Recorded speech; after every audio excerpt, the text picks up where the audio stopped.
Greetings all, and welcome back to a new episode. I know many of you use these videos to help you sleep, so before we begin, I thought it would be fun for everyone to say hello and leave a comment letting me know where in the world you're tuning in from. Your engagement really makes this channel special. And hey, if you enjoy getting your nightly dose of thrills and chills with us, why not hit that subscribe button below? It's the best way to never miss out on the latest terrifying tales. So kick back, relax, and let's get started. The late afternoon sun cast long shadows across the deserted highway, mocking the feeling of security it usually offered. My phone, as if sensing the creeping unease, died with a dramatic sputter just as the needle on the gas gauge dipped below the E-panic. A cold knot in my stomach tightened with every tick of the turn signal. This wasn't supposed to happen. A weekend getaway with my best friend, Maya, was supposed to be carefree, filled with laughter and bad karaoke. Instead, here we were, stranded on a desolate stretch of road, the nearest town, according to the flickering GPS on Maya's barely functioning phone, a good 10 miles away. A flicker of neon in the distance offered a sliver of hope. A gas station, squat and ramshackle, loomed against the darkening sky. Relief washed over me, momentarily erasing the prickling sensation on the back of my neck. "Looks like our knight in shining armor," Maya said, her voice strained but optimistic. The closer we got, the more the relief curdled into unease. The station was deserted, the pumps shrouded in an oily darkness.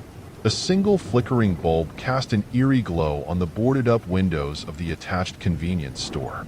"Maybe we should keep going," I mumbled, already hating the tremor in my voice. "We're on fumes, Sarah," Maya said, her voice firm despite the worry in her eyes. "There's nothing for miles."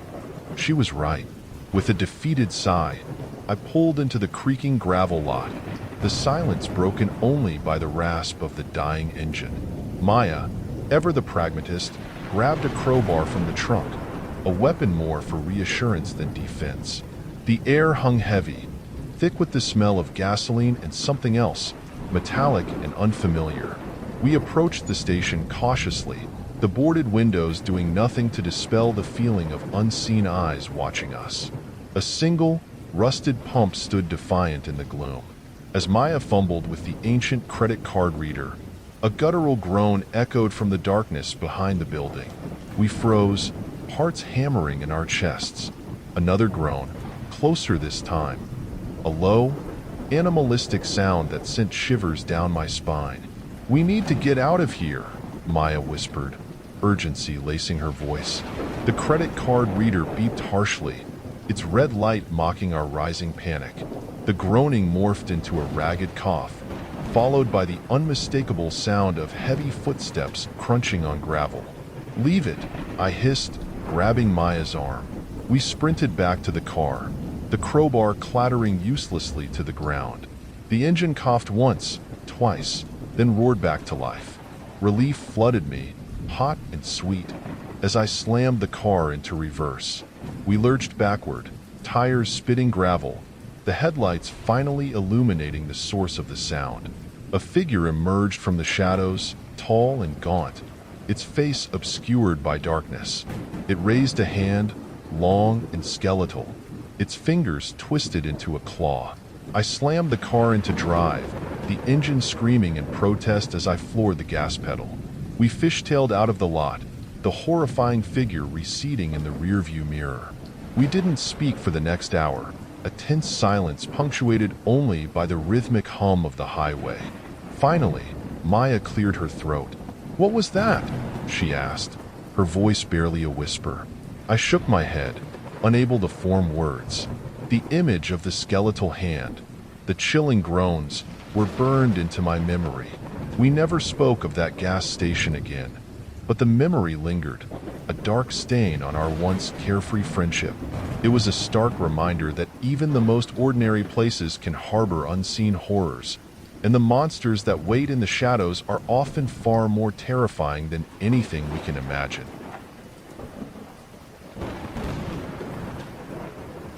The fluorescent lights buzzed overhead, casting a sickly yellow glow on the grimy interior of the gas station mini-mart. Exhaustion gnawed at my bones, a relentless companion after a grueling 16-hour drive. I squinted at the dusty shelves, searching for a decent coffee to jolt me awake for the final leg of the journey. This wasn't part of the plan. My car, usually a reliable beast, had sputtered and coughed its way to a halt just outside this desolate town.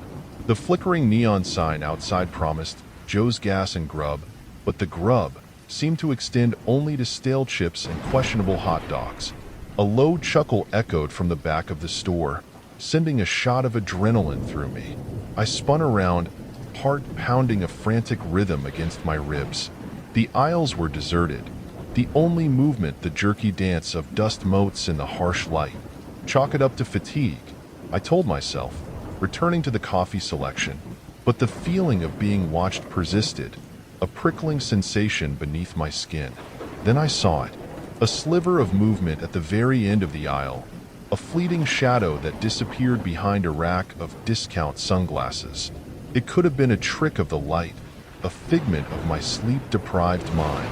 But the silence was deafening, broken only by the insistent hum of the fridge and the relentless buzzing of the lights. Every instinct screamed at me to run, to get back to the car, anywhere but here. But the thought of facing another night stranded on the side of the road, alone and vulnerable, was even more terrifying. I gritted my teeth and reached for a dented can of coffee, my hand trembling slightly. Another chuckle, this one closer, laced with a hint of amusement. I spun around, my breath catching in my throat. A man stood there, barely a silhouette in the dimness. He was tall and gaunt, his face obscured by a wide-brimmed hat that cast deep shadows across his features. He wore a tattered brown coat that hung loosely on his skeletal frame. His clothes, like the rest of the store, seemed to be trapped in a bygone era, a relic from a forgotten time. "Can I help you find something?" he rasped, his voice rough and gravelly.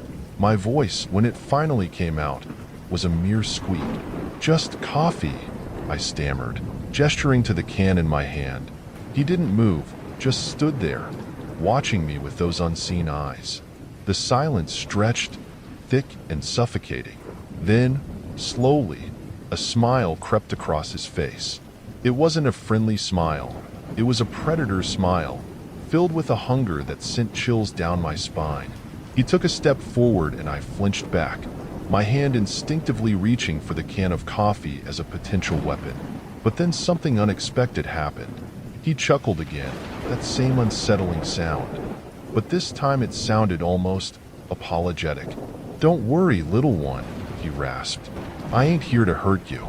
Just passing through, same as you." He took another step forward, and this time, I held my ground. The can of coffee felt ridiculously inadequate in my hand, but it was all I had. Then why? I started to ask, but he cut me off with a raised hand. "Just looking for a bit of company," he said, his voice tinged with sadness. "Been a long time since anyone has stopped by here. Company? In this desolate, unsettling place?" My mind rebelled against the idea. He seemed to sense my hesitation. "Don't be scared," he said, his voice dropping to a conspiratorial whisper. "I can offer you something valuable." Curiosity, a morbid kind, stirred within me. What could a man like this possibly offer me? What kind of something? I asked, my voice barely a whisper. He leaned closer, his hat casting an even deeper shadow on his face. "A glimpse into the future," he breathed, a glint of something dangerous flickering in his unseen eyes. The hairs on the back of my neck stood on end. A glimpse into the future? It sounded like something out of a cheap carnival fortune teller. But the intensity in his voice, the way he said it, sent shivers down my spine. I don't know," I stammered, fear battling with a strange sense of fascination. He chuckled again, a dry, humorless sound. "Don't worry," he said, "you won't regret it. Come on, let me show you." He turned and began walking towards the back of the store, towards a dusty curtain that hung over a narrow doorway. Hesitation gnawed at me, a battle raging between morbid curiosity and the primal urge to flee. This dusty, forgotten gas station, this unsettling stranger. Everything about the situation screamed danger, but the promise of a glimpse into the future, the unknown that lay beyond the dusty curtain, held a strange allure. What did my future hold? Success, love, or something far more sinister? Taking a deep breath, I steeled my nerves and followed the man. As I stepped through the doorway, a wave of stale air and an unfamiliar scent, something earthy and metallic, assaulted my senses. The room beyond was small and dimly lit by a single flickering lantern. Dusty furniture shrouded in white sheets filled the cramped space, and cobwebs draped from the corners like ghostly curtains. In the center of the room stood a round table, its surface covered in a faded tapestry depicting an indecipherable scene. The man gestured towards a worn armchair positioned opposite him. "Sit," he rasped, his voice echoing eerily in the confined space. My legs felt like lead, but I forced myself to move, collapsing onto the creaking chair. He remained standing, his tall figure silhouetted against the flickering lantern light. "Now," he began, his voice dropping to a conspiratorial whisper, "what is it you wish to see?" The enormity of the situation hit me. I could ask him anything. My career, my love life, even the fate of the world. But the power of choice felt heavy, a responsibility that suddenly felt too great to bear. I stammered, my voice barely a whisper. "I don't know." A flicker of disappointment crossed his shadowed face. "Think carefully," he urged. "This is a rare opportunity, a chance to see what the future holds." My mind raced. Did I want to know? Was I prepared for whatever secrets the future might hold? Perhaps happiness awaited me, a future filled with love and success. But what if the vision was bleak, filled with darkness and despair? Could I handle the knowledge? Taking another deep breath, I met his unseen gaze. "All right," I said, my voice surprisingly steady. "Show me my path. Show me what lies ahead." A sly smile played on his lips, barely visible in the dim light. He reached out a long, skeletal hand and placed it on the center of the tapestry. The room seemed to grow colder, the air crackling with an unseen energy. Then, the scene on the tapestry began to shift and swirl. Colors bled into each other. Figures emerged from the swirling chaos. My heart hammered in my chest as I strained to see, to understand the cryptic images unfolding before me. But the visions remained elusive, a kaleidoscope of fragmented scenes that offered no clear meaning. Was this a cruel trick, a figment of my sleep-deprived mind? Frustration bubbled within me. "I don't understand," I exclaimed, my voice sharp with disappointment and rising anger. "What is this supposed to mean?" The man chuckled, a dry, humorless sound. "The future is rarely clear," he rasped. "It is a tapestry woven from choices, from chance encounters, and from forces beyond our control." He removed his hand from the tapestry, the swirling images fading away. The room returned to its previous state, the only sound the flickering lantern and the frantic thudding of my own heart. "Disappointed?" he asked, a hint of amusement in his voice. I stared at him, speechless. The experience had left me shaken, confused, and oddly exhilarated. The future remained shrouded in mystery, but the encounter had irrevocably changed me. "No," I finally managed to say, my voice hoarse. "Not disappointed, just uncertain." He nodded slowly. "The future is uncertain for all of us," he said. "But remember, the choices we make shape our destiny. Choose wisely, little one." With that final cryptic message, the man turned and walked back towards the dusty curtain. He paused for a moment, then looked back at me over his shoulder. "And tell no one of what you have seen here," he rasped, his voice a low growl. I opened my mouth to reply, but he was already gone, vanished into the shadows behind the curtain. Left alone in the dim, dusty room, I felt a wave of dizziness wash over me. Had it all been a dream? A faint metallic clang echoed from the front of the store, followed by the sound of the door slamming shut. The man was gone, but the encounter, the fragmented visions on the tapestry, and the weight of his cryptic words lingered. Stumbling to my feet, I pushed aside the dusty curtain and stumbled back into the main store. The fluorescent lights seemed harsh after the dimness of the back room, the air stale and oppressive. The can of coffee lay forgotten on the counter, the cashier's drawer hanging open. Money, loose bills and coins, lay scattered on the floor. My heart pounded a frantic rhythm against my ribs. Had he robbed the place? But why? The realization hit me like a physical blow. The future he showed me, it wasn't a glimpse of my own life, but of his. A vision of desperation, of resorting to petty theft to survive in this forgotten corner of the world. Guilt gnawed at me. Maybe the future wasn't set in stone after all. Maybe his choices, his desperation, led him down this dark path. But could I have changed it?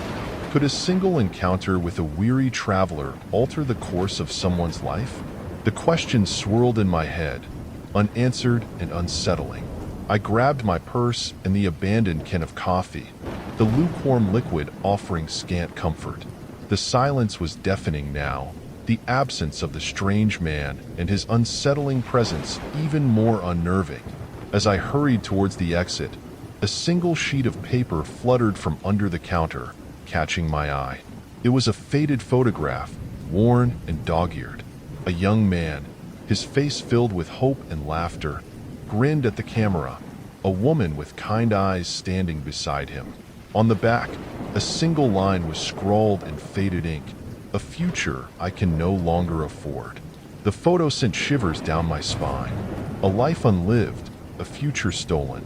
The encounter in the back room, the fragmented visions, they suddenly made a chilling kind of sense. With a heavy heart, I tucked the photo into my purse, leaving the gas station behind. I knew I wouldn't forget this place, or the strange man who haunted it. The future remained uncertain, but one thing was clear.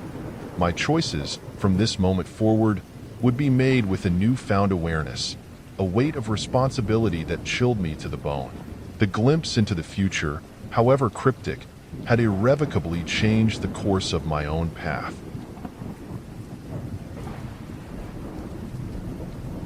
The stench of stale gasoline hung heavy in the air, a suffocating blanket that clung to my clothes despite the crisp autumn chill outside. I pulled my jacket tighter, the flickering neon sign of Rusty's Rest Stop casting an eerie glow on the deserted pumps. My phone was dead, the battery finally succumbing to the relentless GPS demands of a forgotten backroad adventure. Just a quick fuel stop, I'd promised myself, ignoring the sinking feeling in my gut as I veered off the main highway. Now, the only sound was the rhythmic crunch of gravel beneath my boots as I approached the lone, ramshackle building.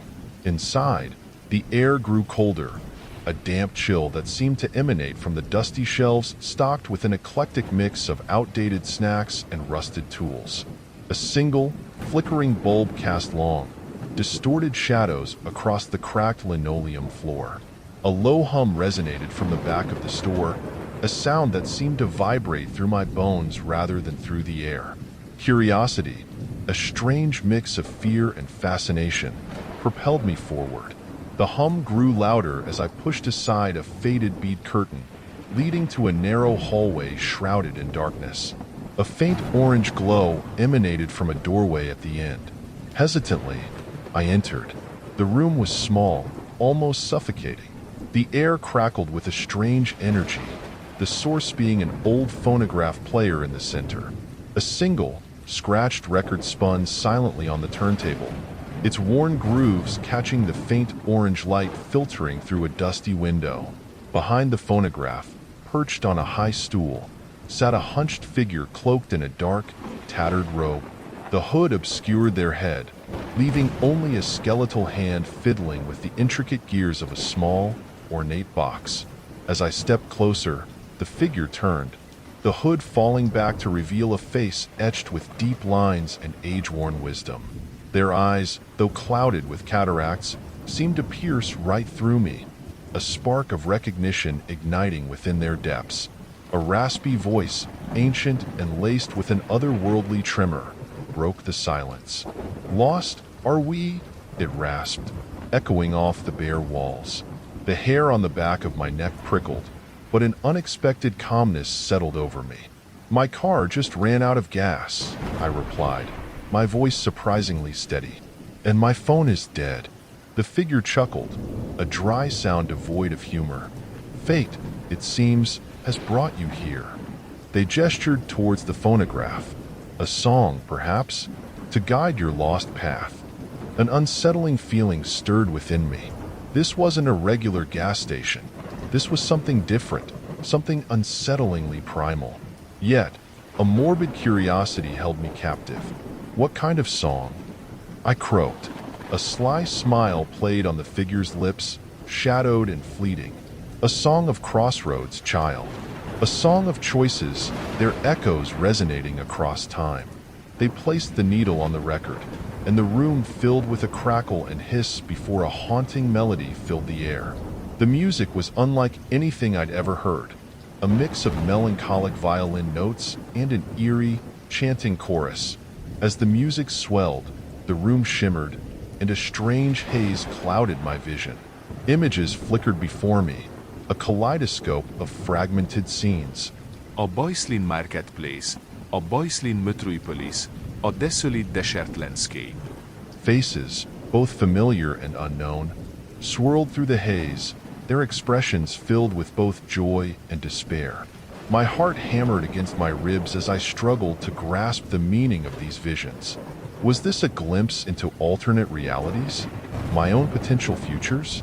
The melody heightened, the chanting chorus growing more urgent, the images becoming increasingly chaotic. Then, with a jolt, the music stopped. The haze cleared, leaving me dizzy and disoriented. The figures stood before me, their eyes glowing with a strange inner light. "The song has spoken," they rasped. "The path ahead is fraught with choices, child. Each decision a turning point, shaping your destiny." My mind reeled, the fragmented images still fresh in my memory. "What do I do?" I whispered, fear and confusion mingling in my voice. A knowing smile spread across the figure's face. "That, child," they replied, their voice a low rumble, "is for you to decide. Choose wisely, for the echoes of your choices will resonate through the song of time." Before I could ask any further questions, the figure vanished. The room once again plunged into darkness. The phonograph record sat silent on the turntable, a single, chilling message etched on its dusty surface. "The future is a symphony of choices, played on the strings of time." Stumbling back through the bead curtain, I emerged back into the dimly lit main area of the rest stop. My legs felt like jelly, my mind a swirling vortex of fragmented images and cryptic pronouncements. The silence of the gas station felt heavier now, laden with an unseen weight. The rusty tools seemed to mock me, relics of choices made and destinies altered. My fingers brushed against the dusty compass on the counter, its needle spinning wildly, refusing to settle on any direction. Was this the answer? A tool to navigate the swirling possibilities I'd witnessed? I pocketed the compass, a small comfort in the face of immense uncertainty. Then, with a deep breath, I stepped back out into the fading light of the setting sun. The gas pump, previously ignored in my desperation, now seemed mocking, a cruel reminder of the immediate problem while I grappled with the existential one. With a sigh, I scanned the dusty gravel road, searching for any sign of civilization. As my eyes scanned the horizon, a flicker of movement caught my eye. A lone figure trudged towards me from the distance, their silhouette swallowed by the gathering dusk. As the figure approached, I saw it was an old woman, her face etched with a lifetime of stories. "Car trouble, child?" she rasped, her voice surprisingly strong for her age. "Broke down," I mumbled, my voice thick with despair. The woman nodded, a knowing glint in her weathered eyes. "Lost your way, haven't you?" she continued. I stirrede her, surprised at her seemingly uncanny intuition. Maybe, I admitted, feeling a strange sense of trust blossom in my chest. The woman smiled, a warm and genuine expression that creased the corners of her eyes. "Come now," she said, gesturing towards a battered pickup truck parked near the pumps. "I might just be heading in the direction you need." With a newfound sense of hope, albeit a cautious one, I followed the woman towards her truck.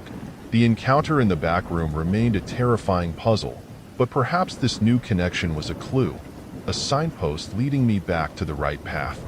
The journey ahead, as the cryptic message suggested, was sure to be one of choices and consequences.